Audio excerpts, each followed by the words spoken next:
a 270-degree arch. And in front of you is this beautiful swimming pool. The crocs have been taken care of. They're all looked after. And there's no one there. And you're just there by yourself and Yolanda, and you swim out and you're swimming under the waterfall, and you're just looking up, sort of almost breaking your neck. And the cliffs and the rocks are just above you, and they're bright red because the sun is shining on you. What do you say to that? Well, I was filming Yolanda with my new GoPro camera, and Yolanda, she goes, "This is the highlight of my life." It was so flipping beautiful. I don't know what words you can say. Has anyone ever experienced that? You've been in a part of creation and you're just speechless. You're just overwhelmed with the beauty and the splendor and the grandeur. And all you can say is, well, this is the highlight of my life. And it was beautiful. But you go to the next waterfall and it's just as beautiful. And you go somewhere else and it's just as beautiful. And then last night coming home on the plane, I said to Yolanda, look out the window. As we were traveling along, the sun was setting on the west, and the wing of the plane was there. And there's this magnificent twilight. If you've ever been up north, you'll see it all the time. But there's this twilight, this beautiful pink hue, and it just stays there forever.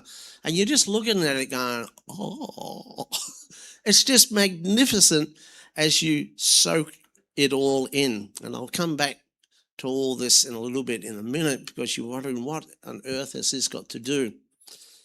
Because the scripture reading that I've basically focused on is Romans chapter 1. And it's about the righteousness of God. And it's also about the wrath of God, which I'm going to speak about a little bit as well. But it talks about the righteousness of God. And I'm just going to read a little bit. I'm going to ask the boys to put that first verse up if they could.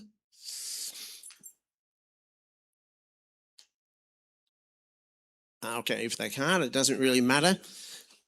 There it is. This is the Apostle Paul. He says, "For I am not ashamed of the gospel, for it is the power of God for salvation to everyone who believes, to the Jew first and also to the Greek.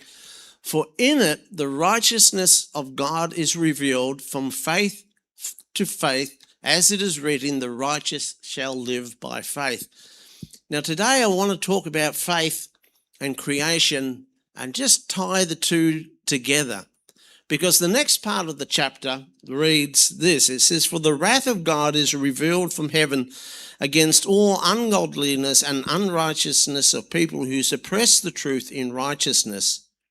Because that which is known about God is evident within, for God made it evident to them.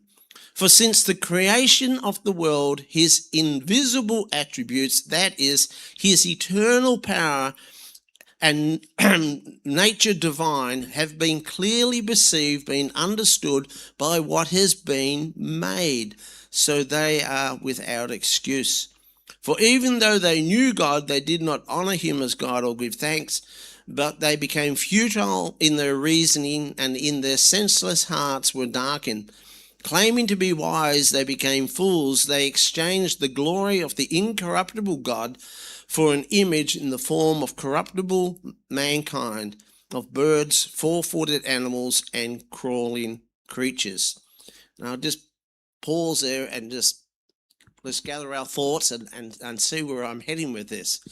To understand what Paul is talking about when he says the wrath of God is revealed unto man, you first got to understand what the whole book of Romans is about. And it starts off, and he says in the first part of Romans, he says, "This is my apostleship." He's explaining what his job is, and he says, "I'm an apostle of Jesus Christ, of the gospel of the good news." And so he's introducing himself to his readers. He says, "I'm here to explain what the gospel is. It's the good news about the Son of God. And I'm an apostle, and it's my job to tell you what it's all about. This is what he wants to do. And he says, I want to meet up with you people from Rome because I have heard of your faith. And he's so excited because he's heard of their faith and he wants to meet with them and teach them.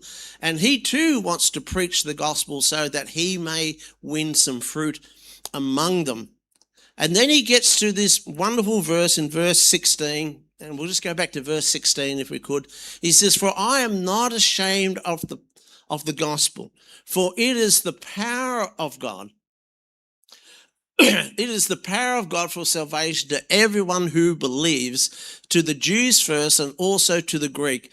For in it the righteousness of God is revealed from faith to faith, as it is written, the righteous shall live by faith. Now here is this word faith, and it's so critical that we understand it.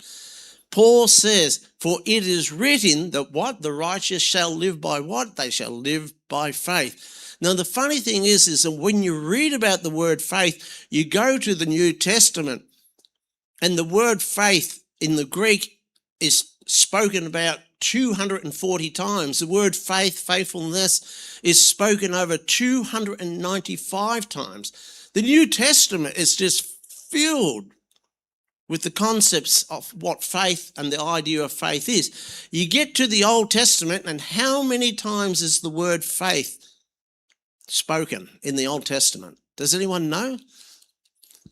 Come on, have a guess. Anyone like to have a guess? No? 200? Anyone else want to have a guess? No, this is a little interesting exercise. Don't be afraid. Don't be shy. 50? I hear that answer, 50. 350? Oh. Once. And Paul quotes it right here. For it is written that the righteous shall live by faith. In fact, Paul quotes it 3 times in Hebrews and in Galatians. He says it 3 times. The righteous shall live by faith. The righteous shall live by faith. The righteous. Does anyone know what book it comes from? It comes from the book of Habakkuk. Habakkuk. I can't even say it. Habakkuk. It's a weird book. And it's a very obscure verse, but there it is. It says that the righteous shall live by faith. And then you go and look it up, and it's like, well, Paul, you didn't even quote it correctly, because it says that the righteous shall live by his faith. And then when you read it a little bit closer, it means the righteous shall live by his faithfulness, is what the direct translation really is referring to, because in it, there's the contrast. It says the imprudent who are not righteous. So it's talking about the wicked, but then it says, but the righteous shall live by faith. Why? Because faith in the Old Testament is intrinsically tied up. That you think I've just said that the word faith or the word faith is not in the Old Testament, but the concept is, but it's in a concept that often that we misunderstood or don't quite hear. The concept is faithfulness, fidelity, loyalty, staying true to someone because you honor them and worship them and respect them. And so the idea of faith is there right through the Old Testament, but it's shown by people's what? Their fidelity, their loyalty, and their faithfulness to that truth by staying true to it, which was seen in the Psalms and in the Old Testament.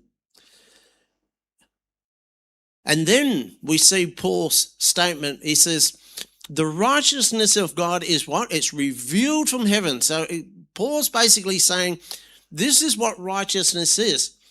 And he says it's from faith to faith. So you get the idea, as it is written, it's by faith. So you get this idea that the underlying foundation of the concept is your faith and my faith. We're kind of clear with that. This is what he's trying to get to, and he gets to it in Romans 3 and Romans 4. But this is not the whole point of my sermon. This is just so you get the context of what's going on here. So basically, righteousness is shown by faith. Righteousness is shown by you trust God. Righteousness is shown that you actually believe in God. And when it says, it is the power of God unto who? Unto who? Those who believe. And that word belief is the exact same word as faith. It's just got a different little vowel on the end of it. It's the same word. Belief and faith are the same things. It's just that belief is the action of what faith is. So when it talks about belief, it's the exact same word. It means the exact same thing. It's just the doing of it, if that makes sense. It's the active ingredient of what your faith is. Now, here's the flip side of all this. This is what Paul is saying, is that our righteousness has been revealed by God, and it's revealed by how? By having faith in Jesus Christ, because this is what faith is. But then he goes on to this passage, and I'll just start reading it out. But he says, but for the wrath of God is revealed. So we've got the righteousness of God is revealed, but then he's got the wrath of God is revealed.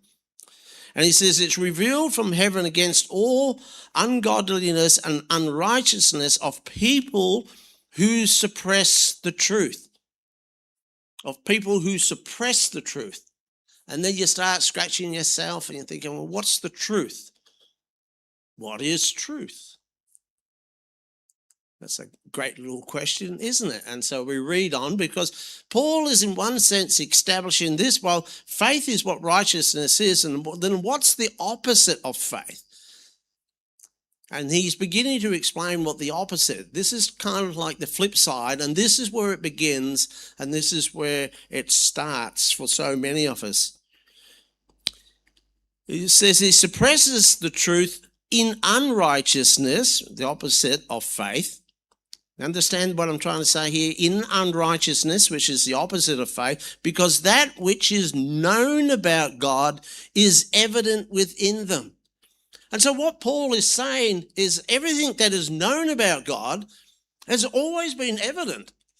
It's been there. It's in them, or in them as a whole group. And you read on a little bit what Paul says. He says, for God made it evident to them. God made it evident to them. You've got to understand, the Christian gospel hasn't even really begun. He's talking about mankind as a whole. Greeks, Gentiles, pagans, the culture, the whole lot. And Paul is saying is that God has made evident to them. And so we start asking ourselves the question, what is it that he's made evident? What is it that's made clear? What is it that they're suppressing? For since the creation of the world, his invisible attributes, that is, his eternal power and nature divine, have been clearly perceived, been understood. So we know God is invisible. We all get that, don't we? If I said, where's God? You'd go, well, I don't know. Can anyone see God right now? But it says that his invisible attributes, in other words, the very things that make up the nature of God, his divine power, it says these have been clearly perceived and understood. So we ask ourselves, start scratching our head. It's like, well, how can God be perceived and how can they be understood if he's invisible? That would be like saying the invisible man is sitting here. And what's he like? He's, I don't know, he's invisible. Can you talk with him? No, he's invisible. So how can you understand them and perceive them? Yet Paul is saying, no, this invisible man has made his attributes, he's made them evident. He's made them plain and he's made them clear. And you start asking, well, how is that possible? And the answer is very simple. Having been clearly perceived, been understood by what has been made, so that they are without excuse. Creation.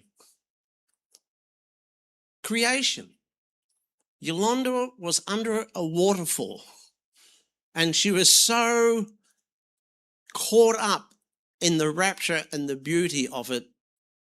She saw what I would say is basically the elements or the invisible attributes of God. And anyone can see it and anyone can acknowledge it. And anyone can say, like Yolanda, wow, this is the highlight of my life. And that is acknowledging the invisible attributes of God, which he has made clear for everyone to see. And that is what faith, as a beginning point, is the very start of every Christian's walk, is acknowledging God by what can be seen and what is plain to be seen. For even though they knew God, think about what Paul is saying here. He's saying they knew God. It looks like, hey, no, God's invisible. No man has seen God. How can they know God? And Paul is saying they knew God because they saw his waterfalls.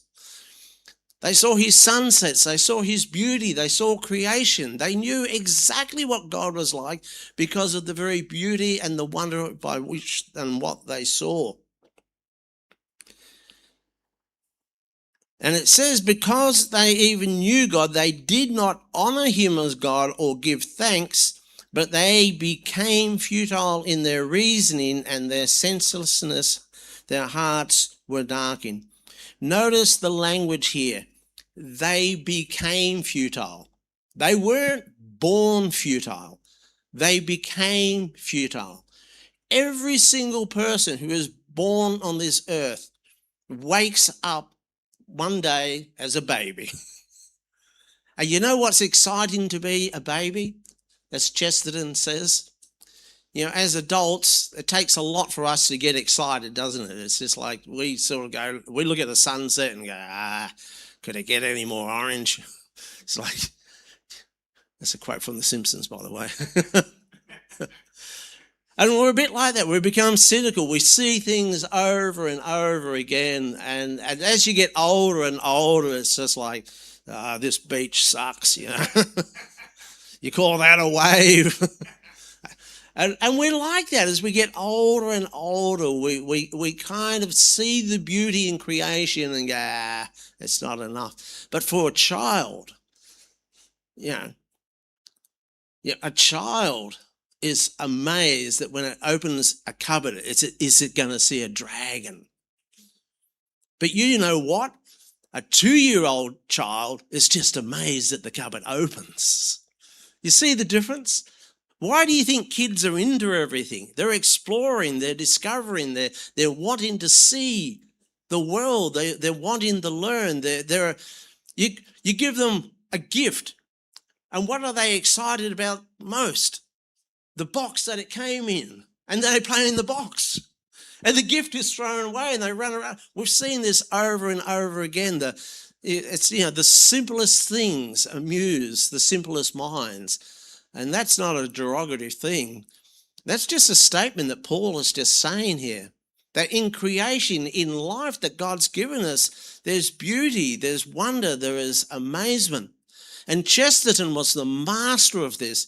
He would look at an apple that it is red, and we go, well, an apple's red. And he said, we should be amazed that it's red because it's not orange. If you saw an orange apple, would you be amazed? Or if you went out to the sky one day and you saw that it was,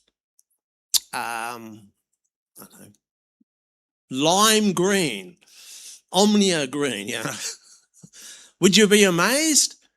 We would all be out there right now, wouldn't we? Going, look at the green sky. What's everyone looking at? The green sky. And we'd all be amazed. And then we'd go to the pub. Did you see the green sky? And we'd all be captured in this amazement. But you know what? The sky's blue. And how often do you go to the pub and talk about the sky being blue? Yet I tell you that on our holiday, I looked up to the sky. I don't know how many times I looked at it and said, wow, look at that. The blue sky. It's the creation of God. It's the wonder of God. It is the beauty of God. And it's all telling us one thing. The Psalm says the heavens declare what? The heavens declare the glory of God. You read the Psalms over and over again, and it talks about how creation, how the trees of the field clap their hands. Well, they don't physically clap their hands, but the poetry is that creation is singing. that creation is speaking, that the mountains are declaring, that the oceans are singing. And if you but just sit and listen to it, you will see your Creator. You will see God. And that's where faith starts, and that's where faith will often begin. But it also says in the Psalms, it says that the fool says in his heart there is no God. And this is what Paul is talking about. He's talking about people who look at creation and go, no, there's no God. They are in that waterfall. They're overwhelmed by the excitement and the beauty of it, and they go, yeah, no, there's no God. They suppress the truth, it says. Now, notice here that you've actually got to suppress it. It's not that you can't see it. You've got to actively suppress it. And not only that, Paul goes on to say that they became futile in their reasoning, because in their reasoning they're thinking they can see what is clearly the handiwork of God, but their reasoning is, you know what, I think I'll go with the scientists, I think I'll believe in evolution, I think I'll believe in this, and it's just like, are you stupid? You know, the evolutionists have been banging away at it for 200 years, and Charles Darwin thought when he wrote his book, that by 150 years they'll be able to work out how life is made. And you know what? We're now 200 years down the track and men still cannot make a living cell. And they've been at it for a long time. Now, often they will brag about how they've synthetically put a few proteins together, but what they don't tell you in the fine print is those synthetic proteins were put together in a lab, designed, engineered by who? Engineers. And for it to happen in real life, it has to happen quickly, in abundance, and by a lot of... And there's a guy called James Tour, and he's a leading world scholar on, what do you call it? What do you call a little micro... nanocells, nanotechnology. He's the leader in it. And he's basically said he's offered $1 million to any evolutionist who can come and explain to him how life started. And he's put that out there forever. He's actually a really devoted Christian, and he goes, I don't understand it. He says, I understand nanotechnology. I understand how it works. And he goes, no one has been able to even come close to replicate a living cell, yet alone the wonder of a human being. And yet here you all stand today alive. For how long? 80 years your bodies have been functioning? For a machine to last 80 years to self-repair itself is unheard of. And yet men will stand there and go, yeah, no God. It's like, rightly the psalmist says, only a fool in his heart would say that there is no God. Right now we have over in China, I don't know if you've been following it, China's great. I mean, they make some rubbish. And me and Francois should know about this. They literally do know how to build rubbish, but at the same time, they do know how to build the best of the best when they want to. And they have these robots called I think it's the T800. And it's these incredible robots. And then what they're doing now in China, they've got a betting system, and they've actually got a tournament where everyone's only allowed to have the same robot, but you have your own created AI agent in the robot, and they got to learn to fight. And so they now have these robots doing kung fu and fighting each other, and they're good. And as the AI agents are learning, it's a fair system because no one's allowed to have a better robot. And these machines are amazing. Like, I'm not joking. It's like we're in the future now, and we're not even realizing. You talk about RoboCop. Have you ever seen that movie RoboCop? In China right now, they have robots who are policemen walking around with live policemen. It's real. And everyone's going, wow, this is an amazing, a robot that's a cop. But then they look at the human cop and they go, oh, no, there's no God. You see the point I'm trying to make? We get really excited by AI intelligence. We get really excited about robots. And then we look in the mirror and go, oh, I'm so depressed. You should look in the mirror and go, oh my goodness, God created me. And what have I done to God's creation? And it's like, that's okay. It can be restored. But do you see my point? And this is what Paul is trying to say. He says, and further on, he goes, they exchanged the glory of the incorruptible God for an image in the form of corruptible man. In other words, they took the glory of God and exchanged it for something.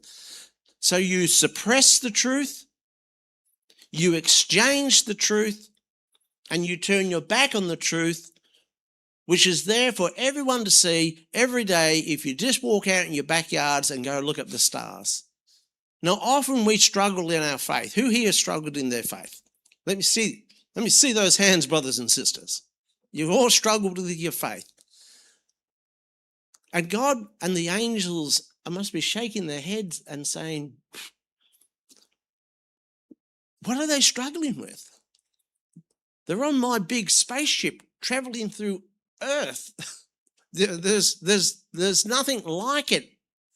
And if we would just see it, if we would just put aside all the nonsense that the world has told us, this culture that we live in is saturated with a culture that nearly every TV show you ever watch, nearly every education class you've seen your kids to, it is just filled with this fool saying, no God, no God, no God. Our kids are brought up with it. No God, no God, no God. Our churches are actually filled, believe it or not, with the same presupposition that there's no God. So we've got to invent all this spiritual mumbo jumbo. Do you understand what I'm saying? It's just like, no, sorry, in creation, I can see God. It's clear. You don't need to invent a ghetto of spiritual mumbo jumbo to kind of counteract what the atheists have told you. Can you see it's the same problem? What you're basically saying is, I can't see God in creation, so I'll invent some sort of religious nonsense. You don't need to, because once you see it in creation, you realize, wow, God is real.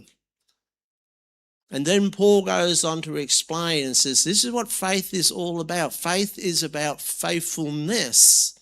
It is about being real to what we see and what we perceive. And on one level, just on the creation level, there's enough there for everyone to be at church every Sunday going, I want to know more. I want to know more about this invisible God because I see his handiworks. I see his attributes. Yet do we see that in church today? Do we see it? No. And the funny thing is, even the pagans, even the pagan religions, at least making some effort to come up with some story to explain creation. Even our Aborigine, our First Nation peoples, at least they're having a go at trying to explain what they're seeing and feeling and understanding. And yet we highly intellectual people, we go to school and just go, there's no God, there's no God, there's no God. And rightly the Bible says, the fool says in his heart there is no God. And the wrath of God, and this is the kicker, what is the wrath of God? The wrath of God is just simply God saying, okay, and given them over to their own reasoning and their own corrupt mind. Do you get it? The wrath of God is not thunderbolts and lightning. It's just God saying, okay, enjoy your narrative.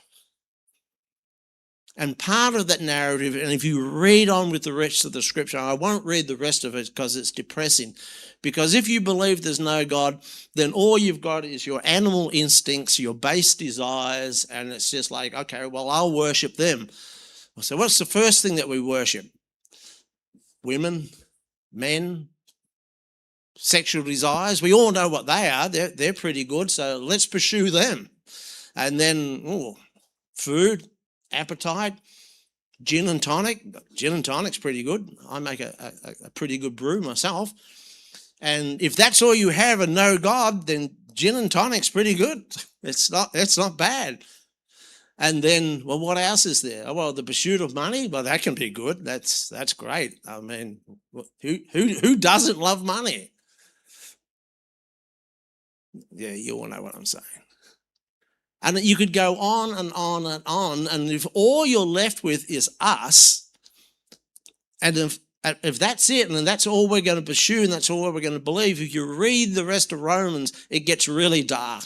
Since we become liars, we become backbiting, we become murderers, we become this, we become that, we become this, because that is what faithlessness is. It's the moment you look at creation, it's the moment you look at this world, it's the moment you look at everything and say, there is no God. Okay, there's no God. Well, what is there? Well, there's the pursuit of me. I'll become God. I'll exchange the glory of God and I'll become God. And what happens when you become God? I know what happens when I become God. I get angry because I'm a very angry God. It's like when things don't go my way, and you believe it, Yolanda saw a demonstration of it on our holidays, and something didn't go my way, and I lost it. It's like I was just, here I am in God's creation, and I was so upset because my Starlink on my vehicle wasn't working because we lost the password, and I was angry. I was furious because I exchanged the glory of God for the needs that I wanted. I'm hoping this is kind of making sense to you, because this is what happens to all Christians every day. There's enough evidence for us to drive us to our knees every day, and yet so often in the pursuit of ourselves as God and glory, we become alcoholics, sex addicts, gaming addicts, internet addicts. In fact, our kids are so, what's the word? Enveloped in a world of synthetic artificial intelligence. And I'm telling you, go spend 2 weeks out in the bush, Exhibit A, something happens. It's like you not that you draw closer to God. I'll never say creation is the way to God, but there's something about that, it resets you. It's just like, all right, I need to look at this more carefully. I want to know more about this God who created such beauty, because when you see beauty in a sunset, when you see it, it's just like, I want to know more about who and what this God is. Amen. I hope these words have encouraged you. I hope they've given you something to think about. I know they have with me. And creation, it's got something to say, and if we will just sit and listen to it, it will speak volumes to us. Well, I've run out of things to say, which is probably a good thing. And so God bless you all. Please stay for a cup of coffee and a bit of fellowship, and hopefully see you all next week. Bring a friend. Bring your neighbours. Okay, struggling to wind up, that'll do. Okay, God bless.